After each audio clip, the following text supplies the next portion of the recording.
aku Putri Vita Malasari. Hai, aku Nur Iza Maruzia. Hai, aku Silvi Hidayandri.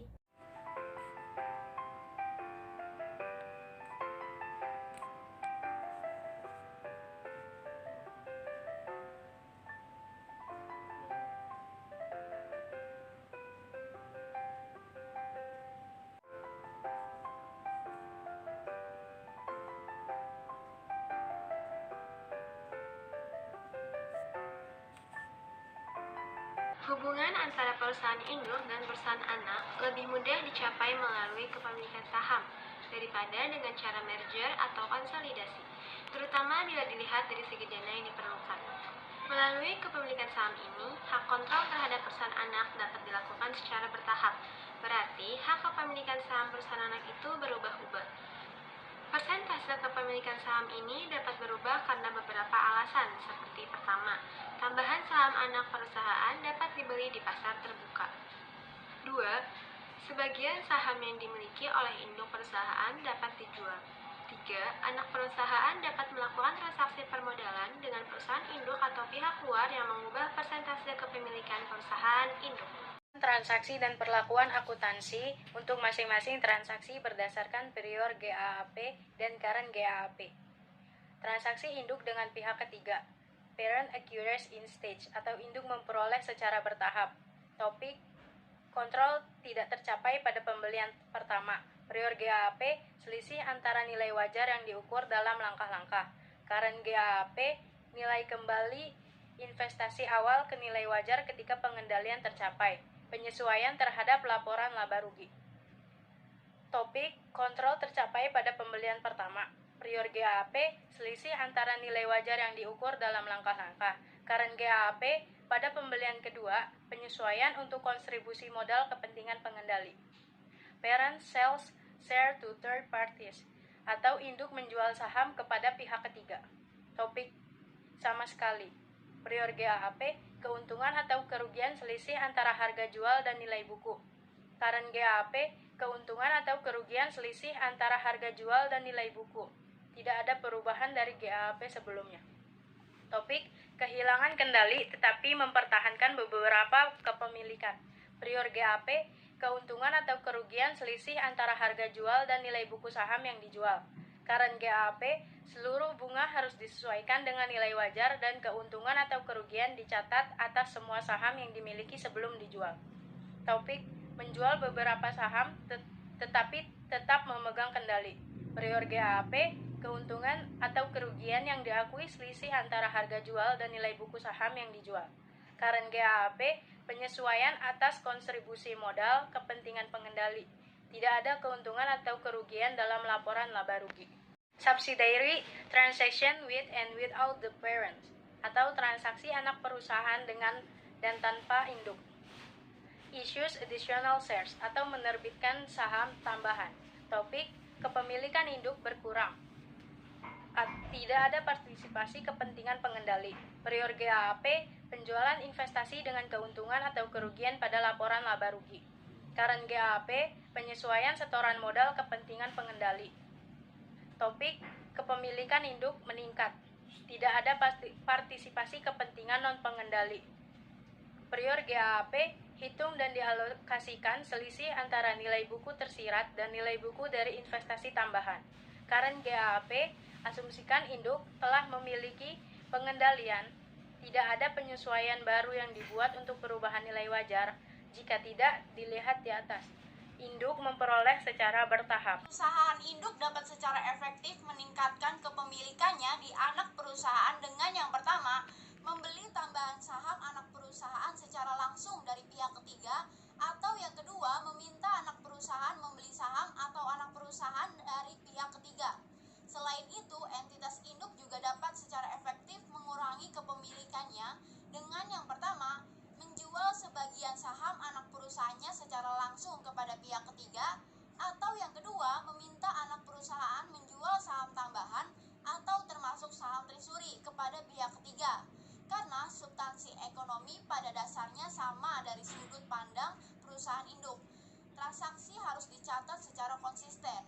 Berdasarkan GAAP sebelumnya, Akuisisi saham tambahan ditangani secara bertahap, dengan jadwal perhitungan dan alokasi disiapkan untuk setiap bagian yang dibeli.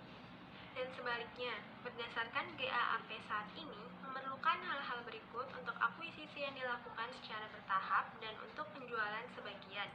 Yang pertama, mengukur dan mengakui aset dan liabilitas yang dapat diidentifikasi dari pihak yang diakuisisi pada 100% dari nilai wajarnya pada tanggal pihak pengakuisisi memperoleh pengendalian. 2. Mengakui semua goodwill pihak yang diakuisisi. Diukur sebagai perbedaan antara nilai wajar pihak yang diakuisisi pada tanggal akuisisi dan nilai wajar aset bersih yang dapat diidentifikasi. 3. Setiap kepentingan ekuitas non-pengendali yang dimiliki sebelumnya harus diukur kembali dalam nilai wajar, dengan penyesuaian yang dihasilkan diakui dalam pendapatan. 4. Setelah pengendalian tercapai, penyesuaian selanjutnya karena peningkatan kepemilikan ditampilkan sebagai tambahan modal kontribusi, bukan sebagai pendapatan. 5. Jika entitas induk kehilangan kendali, investasi yang ditahan harus diukur kembali pada nilai dan penyesuaiannya diakui dalam laba bersih. Induk memperoleh saham anak perusahaan melalui beberapa pembelian pasar terbuka. Metode biaya. Penentuan tanggal perolehan menjadi penting karena saham yang dibeli sebelumnya harus dinilai kembali dan keuntungan atau kerugiannya termasuk dalam pendapatan. Berdasarkan GAAP sebelumnya, kepentingan yang dimiliki sebelumnya tidak dinilai kembali pada tanggal pembelian berikutnya. Berdasarkan GAAP saat ini, laba ditahan anak perusahaan yang terakumulasi sebelum pengendalian tercapai merupakan bagian dari ekuitas yang diperoleh oleh perusahaan induk.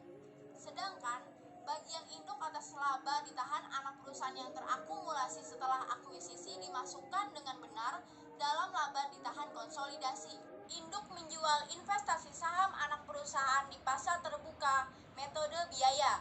Berdasarkan FISB ISC paragraf 810 strip 10 strip 45 strip 22 dan 24, perlakuan penjualan sebagian atau tetapi tidak semua investasinya oleh perusahaan induk tergantung pada apakah penjualan tersebut mengakibatkan hilangnya pengendalian efektif atas anak perusahaan. Jika pengendalian dipertahankan, tidak ada keuntungan atau kerugian yang diakui dalam laporan laba rugi.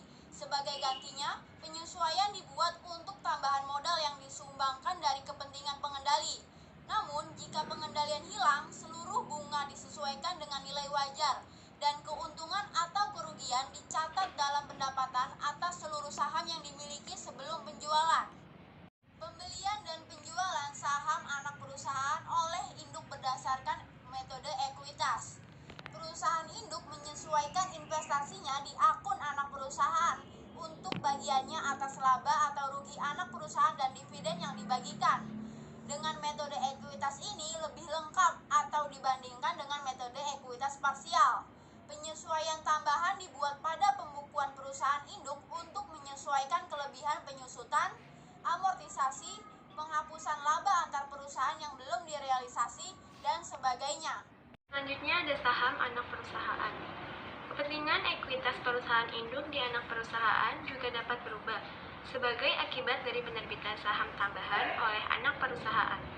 Pengaruh transaksi saham anak perusahaan ini pada perusahaan induk tergantung pada apakah perusahaan induk merupakan pihak dalam transaksi tersebut, serta pada harga di mana saham anak perusahaan tersebut dijual. Sepanjang bagian ini, sebagian besar penyesuaian hanya akan mempengaruhi tambahan modal yang disumbangkan atau kepentingan non-pengendali dalam ekuitas. Pendekatan ini konsisten dengan posisi FASB bahwa transaksi saham anak perusahaan oleh salah satu afiliasi adalah transaksi ekuitas grup konsolidasi. Jadi, saham anak perusahaan merupakan bagian dari sisa bunga setelah dikurangi kewajiban konsolidasi dari aset bersih. Penerbitan saham tambahan oleh anak perusahaan. Asumsikan bahwa perusahaan induk sudah memiliki kepentingan pengendali di anak perusahaan, dan anak perusahaan menerbitkan saham tambahan dari saham biasa. Saham yang baru dikeluarkan dapat dibeli seluruhnya oleh induk perusahaan atau sebagian oleh induk perusahaan dan sebagian lagi oleh pemegang saham non-pengendali atau seluruhnya oleh pemegang saham non-pengendali. 100% saham baru yang dibeli oleh perusahaan induk. ketika saham dibeli oleh perusahaan induk langsung dari anak perusahaan, ini harus berhati-hati dalam menentukan ekuitas yang diperolehnya. Hal ini terjadi karena jumlah saham anak perusahaan yang beredar meningkat dan hasil dari aliran gugatan saham meningkatkan total ekuitas pemegang saham anak perusahaan. Jika perusahaan induk memegang kurang dari 100% saham dan membeli seluruh penerbitan saham baru langsung dari anak perusahaan, salah satu dari dua situasi harus ada. Apakah hak memesan terlebih dahulu telah diabaikan atau pemegang saham non-pengendali telah memilih untuk tidak menggunakan haknya. Pembelian seluruh penerbitan baru oleh perusahaan induk akan meningkatkan persentase kepemilikan perusahaan induk dengan pengurangan yang sama dalam persentase kepemilikan kepentingan non-pengendali. Karena transaksi saham anak perusahaan mempengaruhi saldo dalam akun ekuitas pemegang saham anak perusahaan. Metode komputasi khusus diperlukan untuk menentukan perubahan bagian induk atas ekuitas anak perusahaan. Perubahan tersebut ditentukan dengan membandingkan bagian induk atas ekuitas anak perusahaan segera sebelum dan segera setelah pembelian baru. Ada beberapa perbedaan penting antara US GAAP dan IFRS sehubungan dengan akuisisi bertahap. Berdasarkan IFRS, pilihan tersedia untuk mengukur kepentingan non-pengendali, baik pada kepentingan proporsional mereka dalam aset bersih yang dapat diidentifikasi dari perusahaan yang diakuisisi atau pada nilai wajar yang disyaratkan berdasarkan US GAAP. Pilihan metode mempengaruhi jumlah yang diakui pada tanggal akuisisi sebagai goodwill dan tersedia untuk setiap kombinasi bisnis. Mengukur nilai wajar kepentingan non-pengendali mirip dengan US GAAP. Dimungkinkan untuk menggunakan harga pasar untuk perdagangan saham non-pengendali segera setelah akuisisi atau metode penilaian lainnya mungkin diperlukan. Di bawah IFRS, perubahan kontrol adalah peristiwa ekonomi yang signifikan. Dengan demikian, akuntansi akuisisi diterapkan hanya pada tanggal pengendalian tercapai.